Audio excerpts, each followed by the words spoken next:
Di tahun 2003, Nigeria mengalami konflik internal luar biasa. Peristiwa ini dimulai saat salah seorang petinggi militer negaranya tak setuju dengan hasil pemilihan presiden yang baru, sehingga pembantaian terjadi di mana-mana. Bahkan presiden terpilih mereka harus mati di tangan pemberontak. Amerika bersama negara-negara besar lainnya segera menyelamatkan warga negara mereka yang terjebak di sana. Reaction to the coup, but United States forces have all entire presidential family has been assassinated. Letnan Waters bersama anggotanya baru saja kembali ke markas setelah berhasil mengevakuasi duta besar Amerika. Harusnya misi mereka sudah selesai, tapi karena situasi darurat, Waters dan timnya kemudian diberitahu kalau masih ada warga negara Amerika yang harus mereka selamatkan. Singkat cerita, mereka semua kemudian diberikan penjelasan singkat soal misi ini, di mana terdapat seorang dokter bernama Lena yang saat ini terjebak di pedalaman Nigeria. Waters diminta untuk menyelamatkan sang dokter bersama 3 orang lainnya. Begitu berhasil, mereka harus membawanya ke tempat penjemputan yang lokasinya cukup jauh. Tanpa basa-basi, begitu briefing selesai, mereka semua langsung diterbangkan menuju lokasi.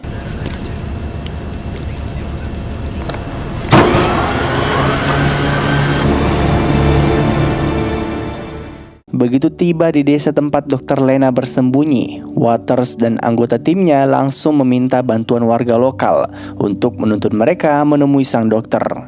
By the way, Waters harus sangat berhati-hati dalam operasi ini, karena hampir seluruh wilayah di sana telah dikuasai oleh pasukan pemberontak, dan mereka memiliki persenjataan yang tak main-main. Singkat cerita, mereka akhirnya berhasil menemukan Dr. Lena yang saat itu sedang sibuk melakukan operasi. 3 warga negara Amerika lainnya kebetulan berada di tempat yang sama karena sedang membantu Dr. Lena. Waters kemudian menjelaskan ke Dr. Lena kalau mereka harus segera bergerak menuju titik penjemputan yang jaraknya 12 km dari desa. Jika terlambat sedikit saja, maka pasukan pemberontak akan menghadang mereka di tengah jalan, dan kemungkinan terburuk akan terjadi. Tapi bukannya nurut, Dr. Lena malah meminta Letnan Waters untuk menyelamatkan 70 orang warga desa lainnya. People here, more than half of them seriously wounded. I will not leave without the indigenous person 40 miles away. You could fly these people out in a half hour's time. Not leave without my people. Karena Dr. Lena tak ingin dievakuasi hingga akhir, Walter kemudian meminta arahan markas pusat terkait kondisi mereka saat ini. Di sini nih, sebenarnya markas pusat tak setuju dengan apa yang Dr. Lena tawarkan. Tapi karena tak ada waktu lagi, Waters kemudian berpura-pura setuju untuk membantu mengevakuasi warga desa. Namun ia mengingatkan kalau warga yang bisa ikut hanya mereka yang dalam kondisi prima.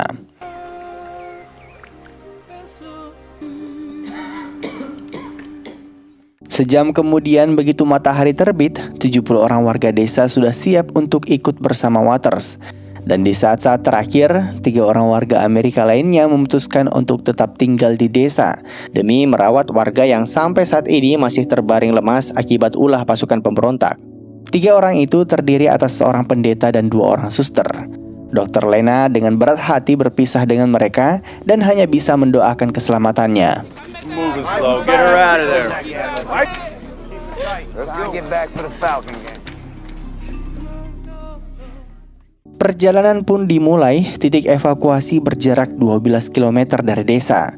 Jalur yang akan dilewati masih berupa hutan dan bukit yang tak akan mudah dilalui bagi semua orang, terutama bagi warga yang sudah berumur dan anak kecil. Tapi dibanding harus menghadapi pasukan pemberontak, mereka memilih untuk melalui itu semua.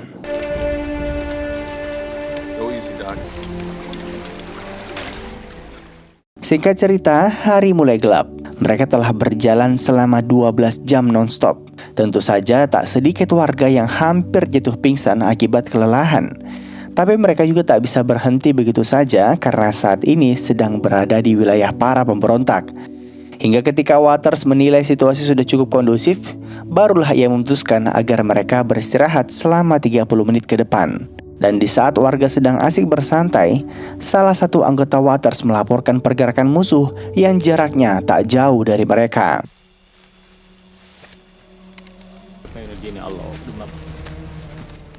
Masalahnya, pasukan musuh yang lewat ini jumlahnya cukup banyak. Makanya Waters meminta para warga untuk segera bersembunyi di antara semak-semak. Salah seorang balita di rombongan mereka nampaknya mulai tidak nyaman dengan situasi saat ini dan tak berhenti menangis, hingga hampir saja membuat persembunyian mereka semua terbongkar.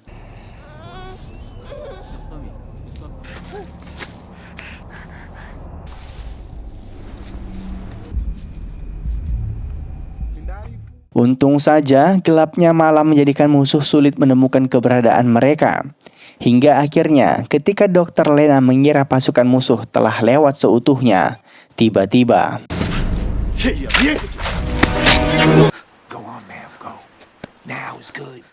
pasukan pemberontak tadi sebenarnya sedang menuju ke desa.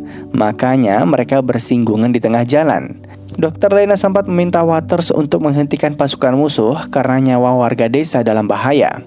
Tapi masalahnya, misi Waters hanya fokus untuk menyelamatkan warga negara Amerika.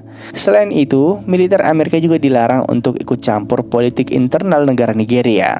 Dan akhirnya, begitu pasukan pemberontak berhasil tiba di desa, semua warga di sana tak luput dari pembantaian, termasuk Pak Pendeta dan 2 orang suster Amerika yang berdiam di sana.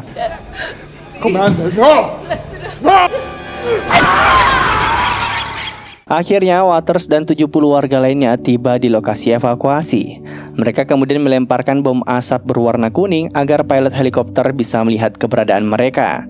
Terdapat 2 heli, tapi yang mendarat hanya 1 karena satunya lagi harus tetap berada di udara untuk memberikan perlindungan dari serangan musuh. Waters kemudian meminta Dr. Lena untuk naik duluan, sedangkan para warga mereka tahan di pinggiran landasan. Saat akan naik ke heli, barulah Dr. Lena sadar kalau selama ini Waters berbohong akan menyelamatkan para warga.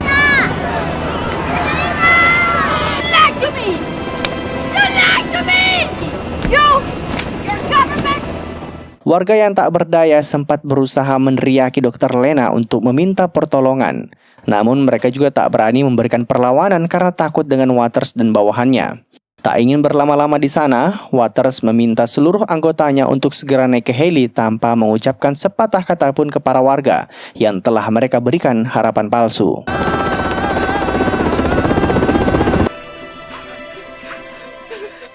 Dr. Lena hanya bisa menangisi keadaan ini, sedangkan Waters hanya mencoba menjalankan misinya. Lagi pula, seperti itulah instruksi dari atas ketika ia mencoba menolong para warga. Singkat cerita, di tengah penerbangan, mereka kebetulan melintasi desa semalam. Kita bisa melihat seluruh warganya telah dibantai. Jasad bergelimpangan di mana-mana. Dr. Lena semakin histeris ketika menyadari si Pak Pendeta maupun kedua suster teman baiknya harus tewas di tangan pemberontak. Jujur saja, Waters tak kuasa menahan amarah di dalam dadanya. Melihat banyaknya warga tak bersalah dibantai tanpa ampun, apalagi kebanyakan dari mereka wanita dan anak kecil.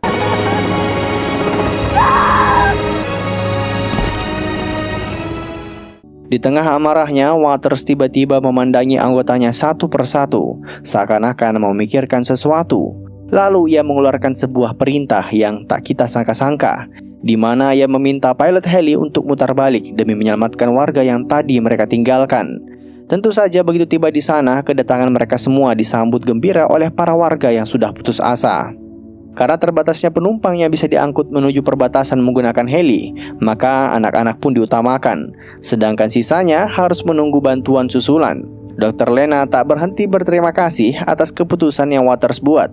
Di sisi lain, anggota Letnan Waters dibuat bingung oleh keputusan pimpinannya yang jelas-jelas bertentangan dengan perintah dari pusat. New mission? Get him ready, see?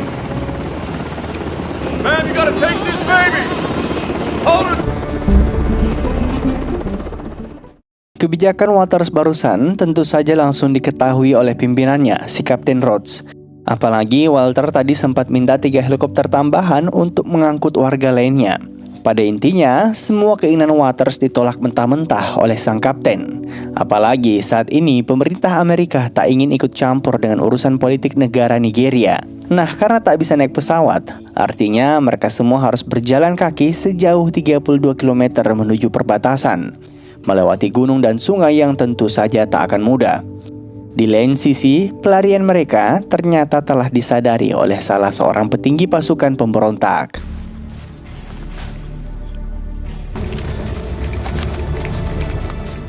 Sejak mereka kabur dari desa kemarin, para warga hanya makan dan minum seadanya. Bahkan kita bisa lihat mereka membagi sebuah mangga untuk dimakan bersama-sama. Melihat hal itu, beberapa anggota Waters tak tega dan langsung berbaik hati membagikan beberapa kantong ransum yang mereka miliki. Di lain sisi, salah satu anggota Waters berhasil memantau pergerakan musuh menggunakan citra satelit. Nampaknya, keberadaan mereka sedang diincar oleh musuh yang jumlahnya mencapai 1 peleton. Yang menjadi pertanyaan, mengapa musuh sangat ngotot ingin menemukan Dr. Lena dan warganya? Maka dari itu, Waters mencoba menanyakan secara langsung. Namun, Dr. Lena pura-pura tak tahu apa-apa soal pertanyaan yang Waters lontarkan. I don't. You sure? I told you I don't know. Tak peduli bagaimanapun kondisi cuaca, mereka harus tetap melanjutkan perjalanan. Karena sejauh ini musuh masih mengikuti jejak pelarian mereka. Jika terlambat sedikit saja, maka mereka semua akan tertangkap. Di tengah perjalanan, salah satu anggota Waters yang paling loyal menanyakan kebijakannya yang tiba-tiba membantu para warga. Aneh rasanya, karena selama menjadi bawahannya, ia tahu betul kalau Waters selalu mengutamakan misi di atas segalanya. I'm with you either way. When I figure it out, I'll let you know. Singkat cerita, beberapa jam kemudian bawahan Waters memberi kabar kalau di depan mereka terdapat sebuah desa. Berdasarkan pengamatannya, di dalam desa tersebut sedang terjadi pembantaian besar-besaran. Jumlah pasukan musuh diperkirakan ada 20-an lebih. Dibanding bersinggungan dengan pasukan pemberontak, bawahan Waters bilang mereka bisa mencari jalur alternatif. Tapi bukannya setuju, Waters malah memilih untuk menolong para warga desa. Wait for my go. Silent and quick. Gold team package. Roger that. Holding. Dua anggota Waters naik ke atas pohon bertugas sebagai sniper, sedangkan sisanya mengendap-endap masuk ke desa dan menghabisi pasukan musuh satu persatu. Waters kembali dibuat kaget ketika ia mendapati puluhan mayat yang ditumpuk jadi satu. Tampaknya penyiksaan yang dilakukan oleh pasukan pemberontak telah dilakukan sejak pagi.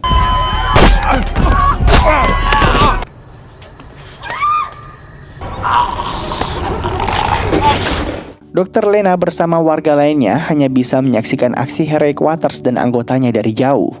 Berdoa semoga pembantaian ini segera berakhir. Di lain sisi, ketika Waters menyisiri desa, ia menemukan banyak warga yang sedang dieksekusi oleh musuh. Untung saja mereka tiba di sana sebelum desa tersebut rata dengan tanah.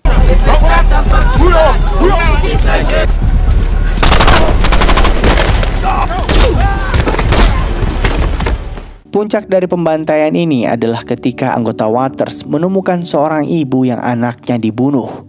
Lalu payudaranya dipotong agar tak bisa lagi menyusui keturunannya di kemudian hari. Kejamnya perlakuan para pemberontak sontak membuat mereka semua merasakan amarah yang luar biasa.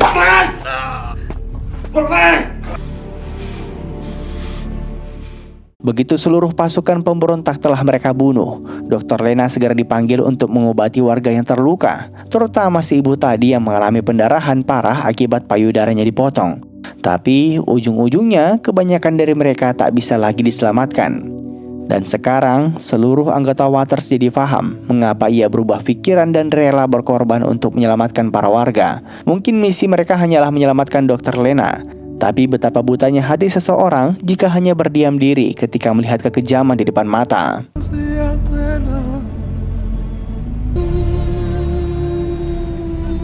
Malam itu saat rombongan sedang beristirahat di tengah hutan, Dr. Lena tiba-tiba menghampiri Waters. Ia menyadari kalau lengan Waters tadi sempat terkena sayatan musuh. Sambil diobati, Dr. Lena kemudian menceritakan kalau ia dan almarhum suaminya dahulu sering pergi ke berbagai wilayah konflik sebagai sukarelawan. Hingga suatu hari, suami Lena mati akibat mencoba melindunginya dari pasukan pemberontak. Apa yang Waters coba lakukan saat ini sama saja dengan mendiang suaminya, yaitu membantu orang-orang tak berdaya. Tapi bagi Waters, ini pertama kalinya hatinya tiba-tiba mengalahkan otaknya dalam mengambil keputusan. You did a good thing today. It's like so long since I've done a good thing, right thing. Keesokan paginya, Waters diberitahu bawahannya bahwa berdasarkan citra satelit, musuh semakin dekat dengan posisi mereka saat ini.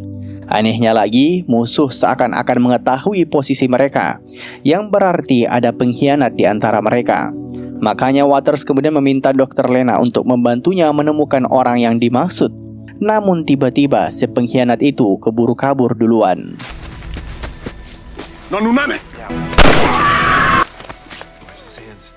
Tembakan tadi mengenai organ vital si pengkhianat, dan saat tubuhnya digeledah mereka menemukan alat seperti receiver.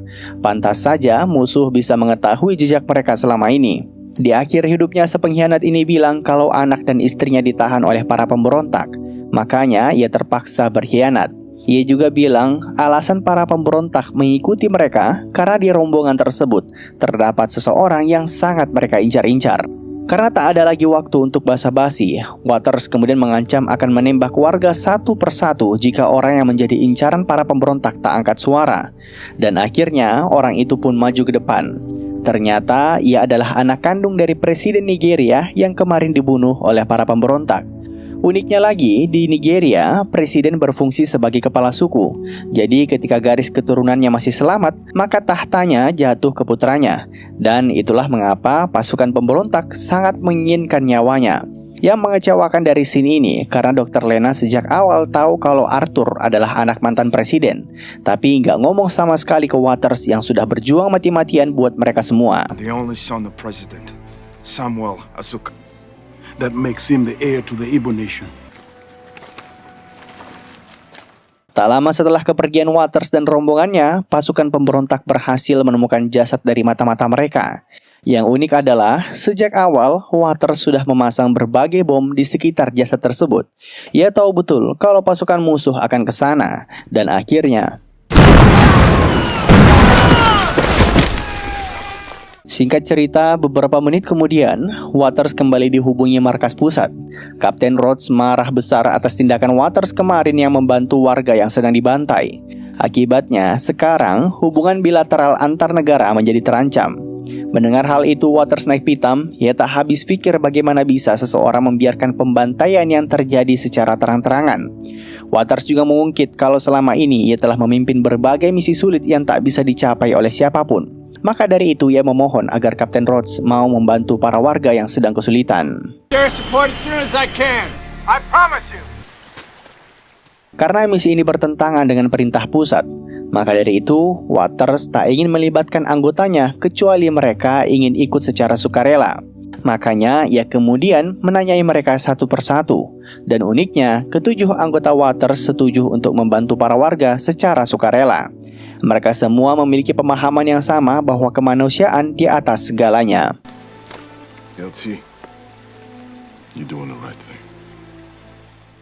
Akibat Waters tadi membunuh beberapa pasukan pemberontak menggunakan bom, mereka akhirnya mendatangkan bala bantuan dan sekarang jumlah mereka malah berkali lipat.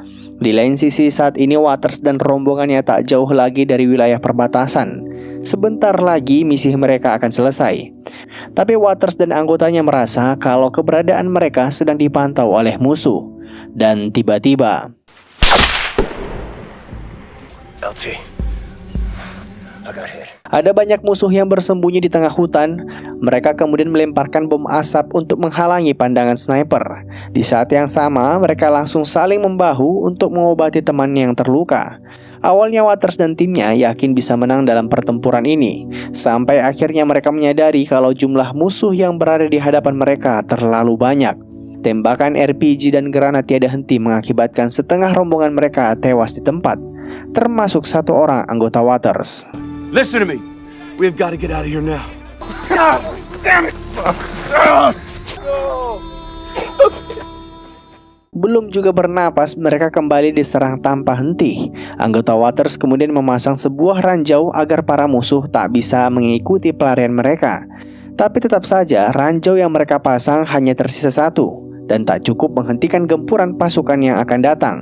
Makanya sebelum kabur, mereka mencoba menghubungi markas pusat untuk meminta bantuan serangan udara.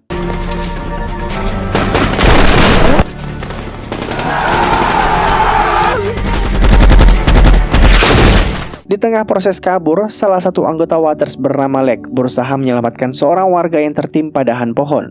Tapi mereka berdua akhirnya tewas terkena gempuran peluru. Di saat yang sama, Dr. Lena yang histeris melihat warga terluka malah menjadi sasaran empuk bagi musuh yang ingin melontarkan sebuah RPG.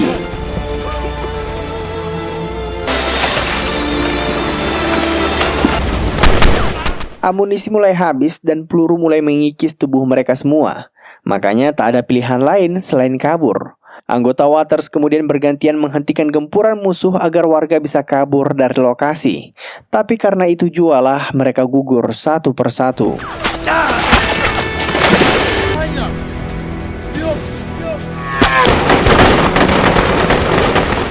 Kaki Waters terkena tembakan saat proses kabur. Ia kemudian meminta Lena untuk kabur duluan bersama dengan Arthur. Sedangkan ia dan anggotanya berusaha menahan para musuh. Kebetulan wilayah perbatasan sudah berada di depan mata. Di saat yang sama bantuan serangan udara tiba di lokasi. Namun untuk melakukan eksekusi mereka membutuhkan konfirmasi ulang.